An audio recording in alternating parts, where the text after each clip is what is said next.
Dito namin nakilala ang 69 na taong gulang na si Lolo John. Hindi niya tunay na pangalan. Kasi wala na akong magulang eh. Opo. Nag-iisang anak lang ako. Namatay na sila pareho.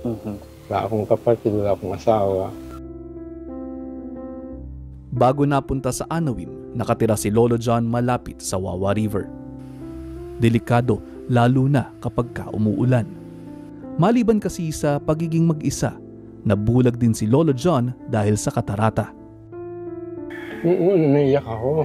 Sabi ko gano'n, ayoko, parang kawawa naman ako masyado. Tapos, nung naisip-isip ko, no choice na. Hindi naman nila ako kayang kupkupin. Siyempre, may hirap din yung tao dito. Pumayag na ako. Sabi ko nga, bakit ba naging ganitong buhay ko? Yung buhay magulang ko, mas di ba paano may kaya naman kami? Kasi talagang wala. Dahil sa Anawim, naoperahan ang kanyang katarata at nakakakita na ngayon si Lolo John. Higit sa paningin, nakita rin niya ang kanyang bagong layunin sa buhay. Sabi ko, ito na yata ang buhay ko talaga. Mamamatay na lang ako ng bulag. Sinagot ni Lord. Binalik niya.